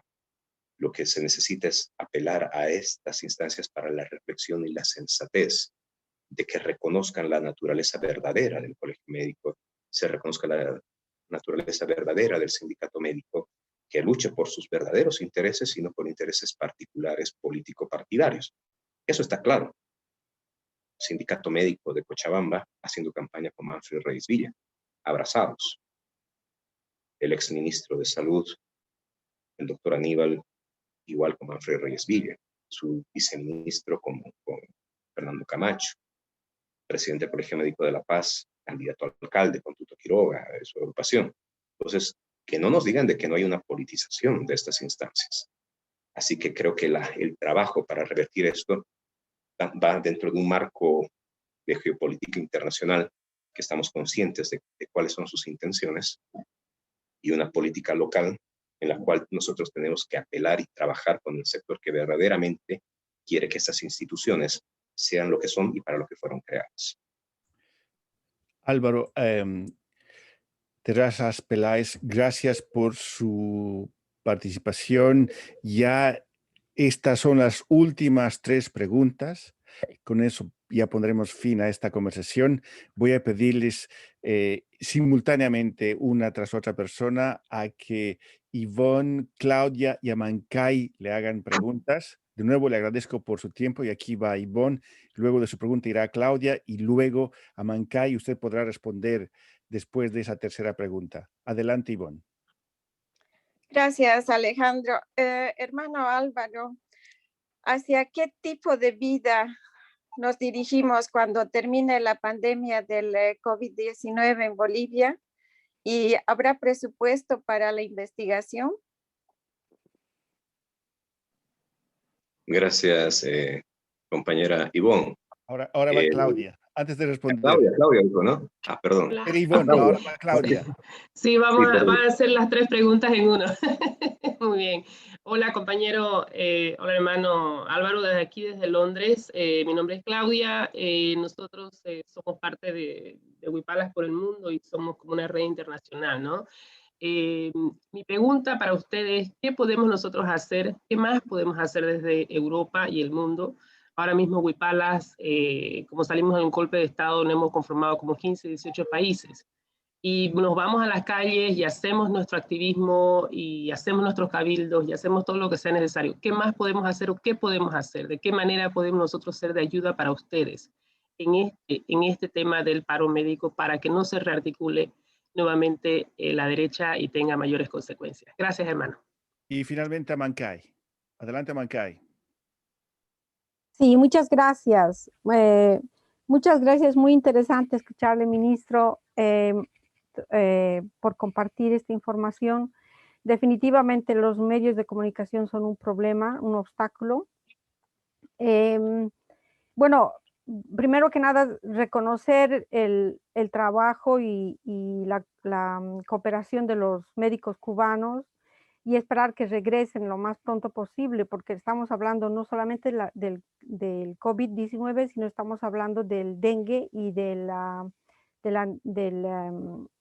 arenavirus, que son 2 pandemias que nos han estado azotando y las víctimas son niños y son de la gente que vive en el campo, ¿no? En cuanto bueno, un comentario más es sobre la vacuna de Oxford que se desarrolló aquí en Inglaterra. Hay que resaltar de que esa vacuna se ha desarrollado con dinero estatal, pero que las ganancias están yendo al sector privado, ¿no? Y esa es otra transferencia de dinero estatal al bolsillo privado.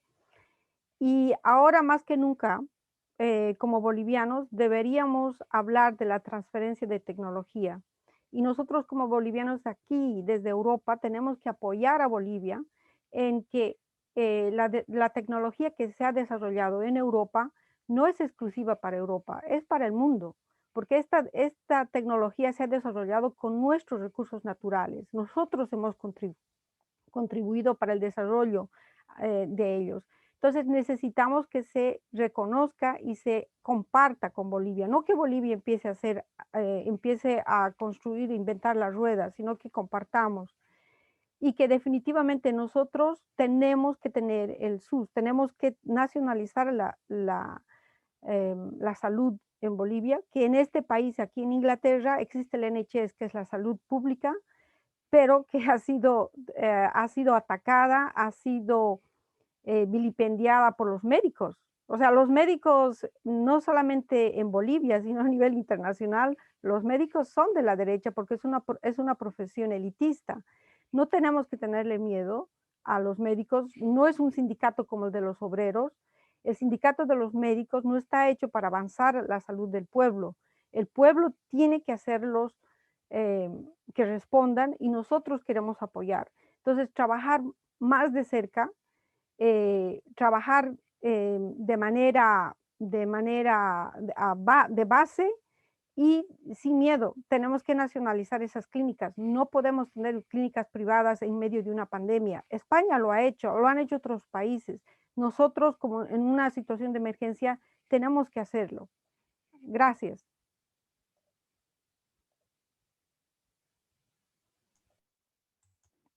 Adelante, Álvaro. Gracias. Bueno, son 3 preguntas o consultas y bueno, hay un par que están relacionadas.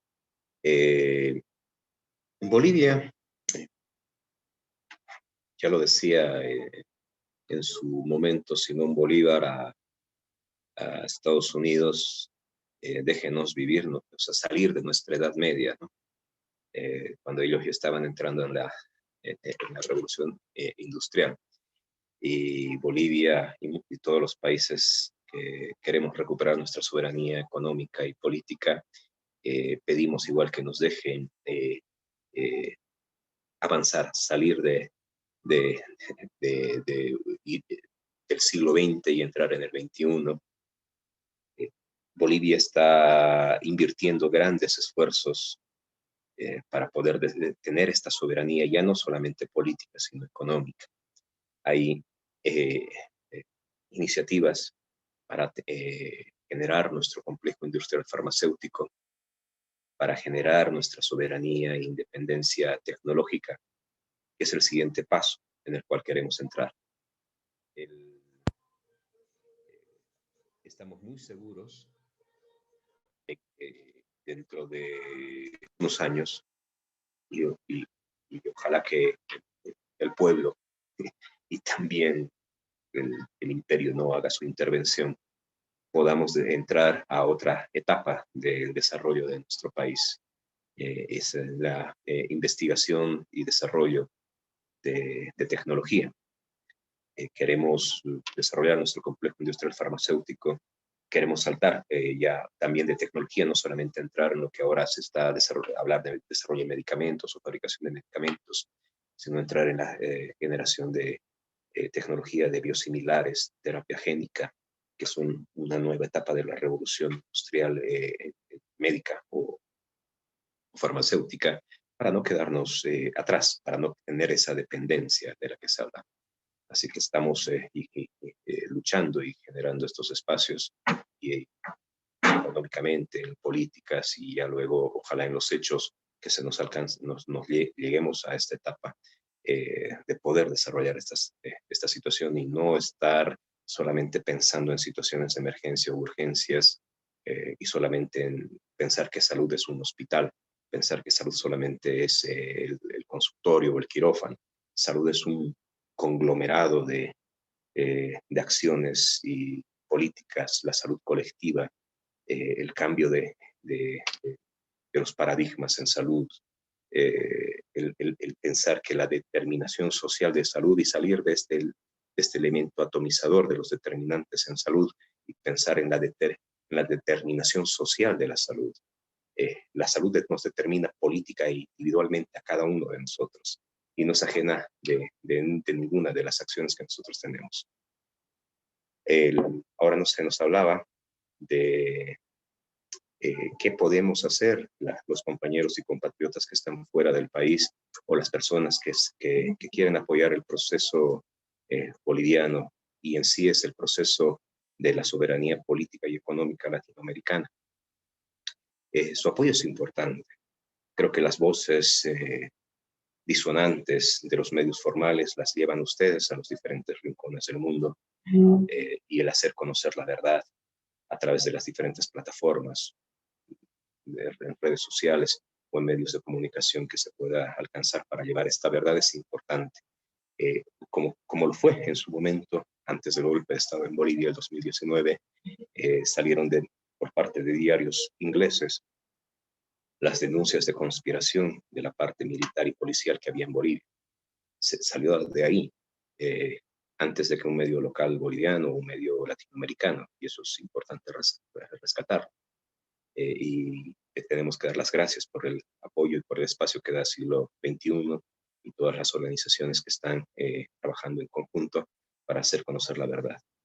Nos decía la última compañera, que es la hermana Amancay, la lucha evidentemente contra la corporación médica, y no me gusta hablar del término contra el colegio médico, la corporación médica, que ha captado y ha pervertido al gremio médico. Es una lucha definitivamente sin cuartel y que representa intereses no solamente gremiales, sino intereses geopolíticos localizados en el país. Esa lucha está en este momento latente y patente. Nosotros apelamos a nuestras organizaciones sociales, apelamos a la conciencia. Nosotros hemos estado trabajando, llevando la verdad. Nosotros creemos fehacientemente. Creo que la convicción de nosotros como personas o individuos de izquierda es que la conciencia colectiva es un elemento importante para llevar la verdad y que la verdad es la que debe prevalecer y la verdad informada para todos es un instrumento fuerte. Para nosotros la verdad es un instrumento que debe ser el estandarte, con la verdad, la información, la educación, se puede construir no solamente conciencia, se puede construir sociedades. Y un pueblo organizado, informado, creo que es el arma más potente que tenemos contra el imperio y sus intereses transnacionales y locales. Bien, adelante tenemos a alguien más que quiere. Hemos recibido algunos mensajes en los que le desean a usted que por favor se cuide, le agradecen por participar en esta tarde de información. También llegan algunas recomendaciones. Jorge Fernández indica que no se forman recursos humanos en nuestro medio con capacidad suficiente y que se debe planificar atención médica tomando en cuenta que la pandemia del COVID estará por 3 a 10 años con nosotros. Bien, aquí la pregunta que también así, Ivonne, era que ¿hacia qué tipo de vida nos dirigimos cuando termine la pandemia y si habrá o no presupuesto para ese momento? Y finalmente Gonzalo también tiene una pregunta. Adelante, Gonzalo.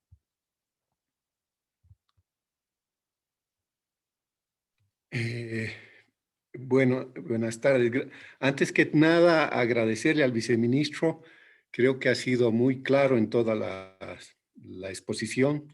Nos ha aclarado muchos aspectos, muchas dudas que habían respecto a lo que se estaba haciendo en la gestión. Muchísimas gracias, muy claro. La pregunta que yo quería hacerle al viceministro es, ¿qué opinión tiene acerca de lanzar una campaña internacional para lograr que las grandes compañías farmacéuticas liberen las patentes, por lo menos durante el transcurso que dura la pandemia?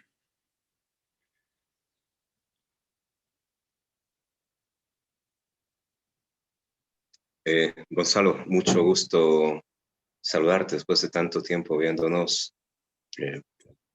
Permítame comentarles una anécdota con Gonzalo en el 2009, antes de responderle. Yo estaba como médico del Bono Juan Azurduy cumpliendo tareas en un punto muy recóndito de la Amazonía boliviana, Remanso, que es una frontera entre Brasil, Beni y Santa Cruz, queda en una esquinita.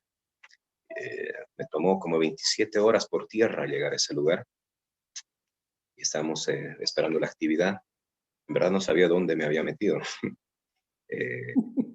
Y bueno, recorrimos una serie de comunidades en moto, el tema de las mujeres embarazadas y niños pequeños, menores de 5 años, para el Bono Juan Azurduy.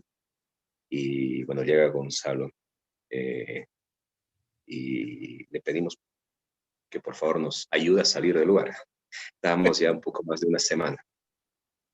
Habíamos cumplido nuestro rol y bueno, había llegado Gonzalo en una avioneta con el ministro de Salud de ese entonces, el doctor Ramiro Tapia, y cuando sale la avioneta y despega, y puedo ver por la avioneta, y veo abajo selva, no era más que selva, kilómetros de selva.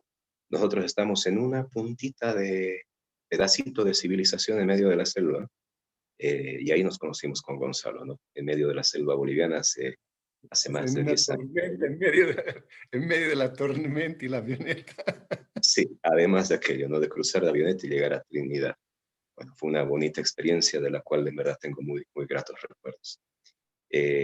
Bueno, Gonzalo, indicabas de qué estaríamos haciendo. Una iniciativa internacional, una campaña internacional para lograr que se liberen las patentes y se pueda fabricar en todo el mundo. No, claro, hice un posgrado en ese sentido con los hermanos venezolanos y cubanos sobre gestión de propiedad intelectual. Y la propiedad intelectual, algo tan etéreo, tiene mucha fuerza. Las patentes, las licencias, las marcas. Eso genera mucho dinero en el mundo.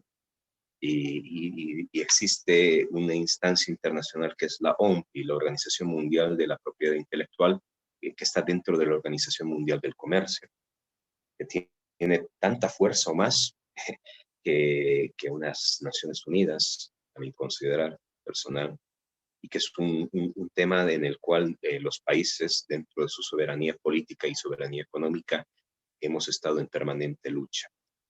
Brasil, la India lo han logrado a través de unas brechas que se abren a través de los acuerdos de ADPIC para la generación de una flexibilidad para la producción de medicamentos contra el VIH, por ejemplo, al declararlas como una necesidad de emergencia, una necesidad en salud pública, se ha podido fabricar sin necesidad de licencias de patentes, porque una licencia de patente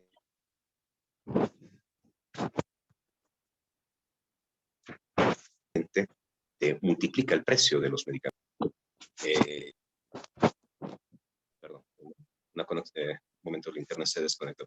Y estas licencias, hay un libro muy interesante que se denomina La pastilla del $1.000.000, la píldora del $1.000.000, y habla de cómo los mecanismos de generación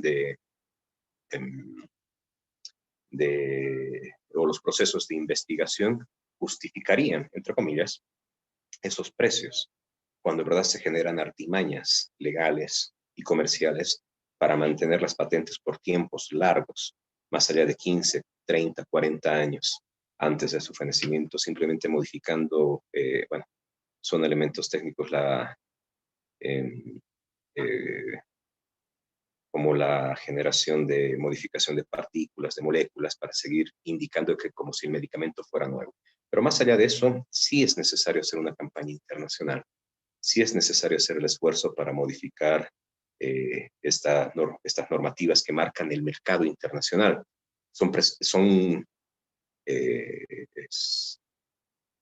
Las marcas, las licencias, las patentes, los derechos de propiedad intelectual han supeditado a los pueblos y naciones a pagar por demás de lo que en verdad se hace. No por nada la industria farmacéutica, en el caso de salud, es la tercera industria a nivel mundial, después del petróleo, de la industria armamentística. Y quizás en esta pandemia ahora esté en el primer lugar, no lo sé. Así de que esa situación tenemos que romper y denunciarla, ¿no? Los países tenemos que indicar que más allá del rédito económico como justificación de la inversión para el desarrollo de tecnología, está el rédito de la humanidad. El conocimiento no es privado, el conocimiento es público, el conocimiento es de todos. Y creo que estoy muy de acuerdo, Gonzalo, en que se debe iniciar una campaña internacional en el ámbito de la pandemia para liberar patentes en vacunas, en medicamentos, porque la necesidad de todos, de toda la humanidad, no puede quedar en manos de privados. Muy bien, Álvaro Terrazas Peláez, viceministro de Gestión del Sistema Sanitario. En general se podría decir que Bolivia es teatro de este duelo entre la salud como comercio y la salud como derecho humano. Quiero agradecerle en nombre de Siglo XXI, Repensando Bolivia, del movimiento ALBA Canadá y el colectivo de información sobre Bolivia de Montreal por su participación en esta conferencia Gestión Pública de la Pandemia COVID-19. Pues muchas gracias por su participación y no sé si quiere decir algo más antes de despedirse o si tiene alguna pregunta para nosotros. Preguntas, bueno, sería agradable con cada uno de ustedes, compañeros, compañeras, el poder conversar, quizás mucho más extenso, pero agradecerles a ustedes más bien por el espacio y el tiempo que nos han dado para poder hablar, conversar, no solamente como viceministro de Salud, son cargos temporales, circunstanciales, sino como compañero, como persona, como humano, de manifestar nuestras preocupaciones, nuestro parecer, el pensamiento que tenemos, que se ha forjado, no es individual. El conocimiento, como hace un momento hablábamos, no es un conocimiento individual, es un conocimiento colectivo. Y eso es gracias a todos, como estas instancias en las que el conocimiento colectivo se crea y se reproduce e intercambiamos. Eso es lo bonito, ¿no? Para la gente de izquierda no existen logias, no existen mafias, no existen corporaciones, existe hermandad. Gracias por eso. Muchas gracias. Hasta luego. Gracias a Hasta luego. todos quienes han participado en esta conferencia y será hasta una próxima ocasión. Gracias de nuevo a todos. Gracias. Hasta Abran luego. los micrófonos si quieren decir gracias. Hayaya. Un aplauso. Gracias. Hayaya. Saludos. Allá, Bolivia. Gracias, muchas gracias. Gracias. Hayaya, Bolivia. Allá, Bolivia. Un abrazo, hermanos. Un abrazo.